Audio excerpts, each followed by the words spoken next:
Hello viewers, আসসালামু আলাইকুম। আমরা আজকে নতুন একটি রুলস নিয়ে হাজির হয়েছি বা নতুন একটি আইডিয়া নিয়ে হাজির হয়েছি, যাতে আপনি অনেক কিছু শিখতে পারবেন, অনেক কিছু বলতে পারবেন বা অনেক কিছুই জানতেন না, কিন্তু আজকে এই সেন্টেন্স দিয়ে আপনি অনেক কিছু সেন্টেন্স বা অনেক কিছু জানতে পারবেন বা অনেক কিছু শিখতে পারবেন। সো দেরি না করে আমরা আজকে 34তম রুলস নিয়ে হাজির হয়েছি। সেটি ইতিমধ্যে আমরা শিখে ফেলি এবং আমরা প্র্যাকটিস করে ফেলি। So I have to do আমাকে করতে হয়। আজকে যে রুলসটা সেটা হচ্ছে আই হ্যাভ টু। আপনি শুধু আই হ্যাভ টু এরপর আপনি বার বসিয়ে দিয়ে আপনি শত সেন্টেন্স ক্রিয়েট করবেন। আমাদের আজকের যে সেন্টেন্সটা, সেই সেন্টেন্সটা দিয়ে আমরা বিকল্প কিছু শেখার চেষ্টা করব, বিকল্প সেন্টেন্স তৈরি করার চেষ্টা করবো এবং প্র্যাকটিস করবো অটোমেটিকলি। আমার ক্লাসের সঙ্গে থাকুন শেষ অবধি। আর ক্লাসটি ছোট, বাট অনেক কিছু শিখতে পারবেন, অনেক কিছু নিজে থিঙ্কিং করতে পারবেন, অনেক কিছু জানতে পারবেন, অনেক কিছু প্র্যাকটিস করতে পারবেন।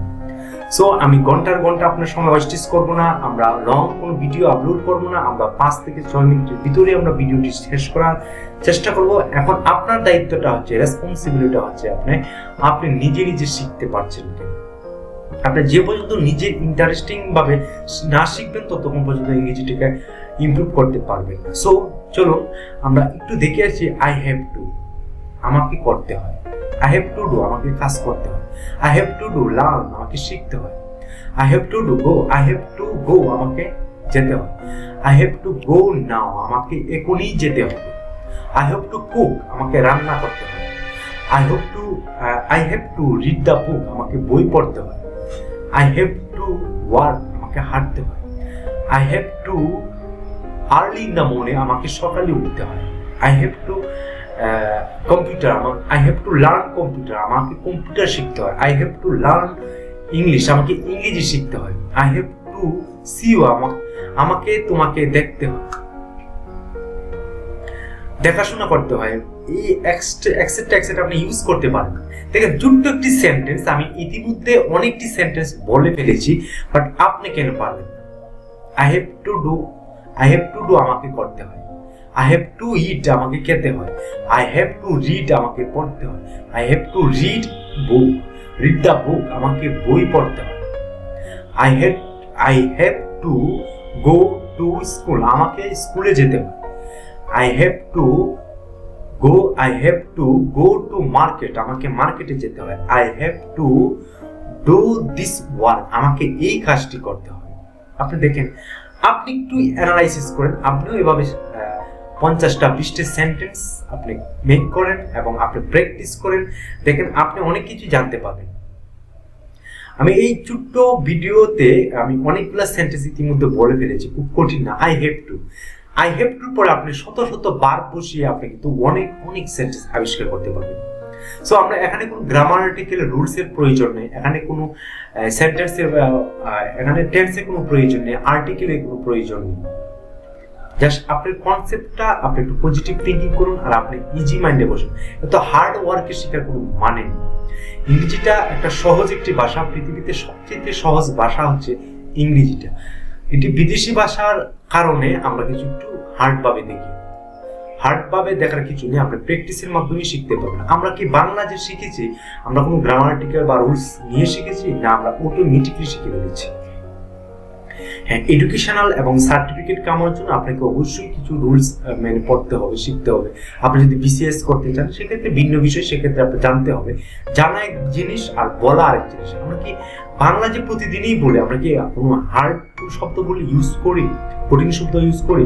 তাহলে আমরা ইংরেজিটাতে কেন হার্ড শব্দ এনে আমরা বিভ্রান্ত করি আপনাদেরকে?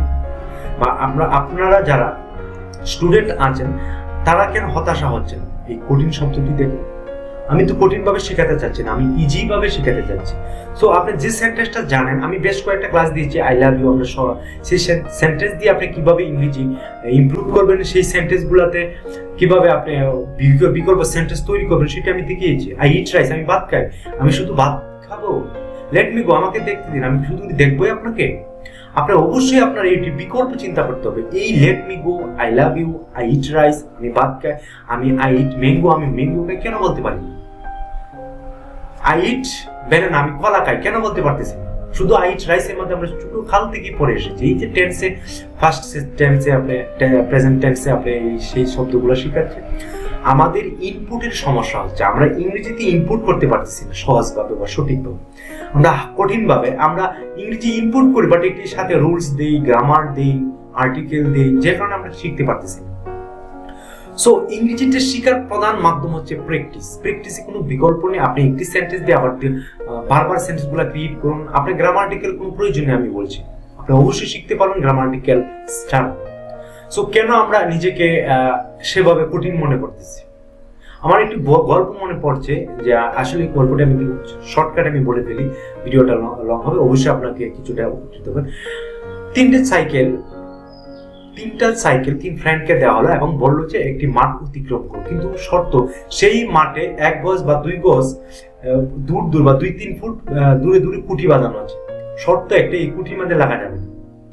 সাইকেল আপনি চালিয়ে ও প্রান্তে চলে যাবেন, বাট কুঠির ভিতরে আপনি সেই সাইকেল লাগতে পারবেন বা এক্সিডেন্ট করতে পারবেন। যে চলে যাবে, মাঠ ওভারকাম করবে, সেই পুরস্কার অধিকারী পাবে। তো 3 বন্ধুই মাঠ ছাড়লো।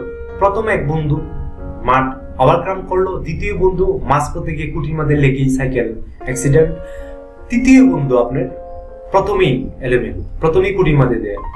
কুঠির মধ্যে লাগিয়ে দিয়ে সে হুচুটকে পড়ে গেল। সো তিনজনকে যখন জিজ্ঞেস করা হলো, তাহলে আপনি প্রথম বন্ধুকে জিজ্ঞেস করলো যে আপনি কেন ওভারকাম করতে পারলেন, কিভাবে ওভারকাম করলেন, কোন কনসেপ্ট দিয়ে আপনি ওভারকাম করলেন। দ্বিতীয় বন্ধুকে জিজ্ঞেস করলো আপনি কেন মাঝপথে গিয়ে আপনি অ্যাটাক হলেন, কেন মাঝপথে গিয়ে আপনি কুঠির মধ্যে লেগে দিলেন। আর তৃতীয় বন্ধুকে জিজ্ঞেস করলো আপনি কেন শুরুতেই আপনি পরে গেলেন এবং কুঠির মাধ্যমে আপনি আটকিয়ে দিলেন। প্রথম বন্ধু বলল যে আমার কাছে কোনো কনসেপ্টের ভিতরে কোনো কুটি ছিল না, আমার উদ্দেশ্য একটাই, ফাঁকা জায়গা এবং মাঠ অতিক্রম করা। এই কনসেপ্ট নিয়ে আমি যখন সাইকেল চালানো শুরু করছি, তখন আমি ইতিমধ্যে ওভারকাম করে ফেলেছি, কারণ আমার কনসেপ্টে কোনো কুটি ছিল না। দ্বিতীয় বন্ধু যে উত্তরটা দিয়েছে সেটা হচ্ছে, তিনি একটি কনসেপ্ট নিয়েছিলেন যে আমি অবশ্যই অতিক্রম করতে পারবো, আমি কুটির মধ্যে লাগাবো না, কিন্তু কুটি আছে যে সেটা আমার মস্তিষ্কে ঢুকে ফেলেছে। তখন সে চিন্তা করলো, তখন সে মাঝপথে চলে গেছে, কিন্তু বারবার তার ব্রেনে কুটিগুলা চোখে বাজতেছে, যে কারণে মাঝপথে গিয়ে সে কুটির মধ্যে সাইকেলটি লাগিয়ে দিল। প্রথম বন্ধুকে জিজ্ঞেস করতে, আপনি তো শুরুতেই ফেলুয়ার। তো তৃতীয় বন্ধু বলল যে আমার শুরুতেই ফেলুয়ার হওয়ার কারণ একটা, আমার কনসেপ্টের ভিতরে কুটি আর কুটি, যে কারণে শুরুতেই আমি কুটির ভিতরেই চাই। সো আমাদের চিন্তা শক্তি থাকতে হবে ফ্রেশ, কঠিনের না। অর্থাৎ কুটি এখানে বলার উদ্দেশ্যটা হচ্ছে, কুটিটা হচ্ছে আপনার ব্রেইনে যদি কুটি নেন তাহলে আপনার চোখে কুটি লাগবে। আর দেখেন প্রথম বন্ধু যেহেতু ওভারকাম করেছে, তার চিন্তার মাঝে কোনো কুটি ছিল না। দ্বিতীয় বন্ধু কিছু চিন্তা করতো, তৃতীয় বন্ধু সবগুলো কুটিয়ে দেখতে পাচ্ছে। সো আপনি যদি কঠিন মনে করেন, আপনি যদি ইংরেজি শেখাটাকে কঠিন মনে করেন, তাহলে আপনি ফেলুয়ার, আপনি কখনো সাকসেস করতে পারবেন না। আর যদি কঠিন না মনে করেন, ইজি মনে করেন, সহজ মনে করেন যে আমার কাছে কোনো কঠিন কোনো শব্দ নেই, তাহলে আপনি অবশ্যই ওভারকাম করতে পারবেন। সো আমি যেটা বুঝাতে চাচ্ছি সেটা অবশ্যই বুঝে ফেলেছেন। তো ভিডিওটা একটু লম্বা হয়েছে, সেই জন্য আন্তরিকভাবে দুঃখিত। জাস্ট মোটিভেটটা দিলাম এই জন্য, আপনি যাতে ইংরেজি শেখার প্রতি আগ্রহ এবং নিজেকে যাতে ইমপ্রুভ করতে পারেন, স্কিল ডেভেলপ করতে পারেন। সো আজকে এই পর্যন্তই। যদি ভিডিওটা এবং মোটিভেট স্পিকটা যদি ভালো লাগে থাকে, অবশ্যই কমেন্টস বক্সে কমেন্টস করে জানাবেন। আর যে যেখানে আছেন, এখন বর্তমানে করোনা পরিস্থিতি খুবই খারাপ, সাবধানে থাকবেন, মাস্ক পরবেন, পরিবারকে সুরক্ষিত রাখবেন। তো ভালো থাকেন, সুস্থ থাকেন, আল্লাহ হাফেজ।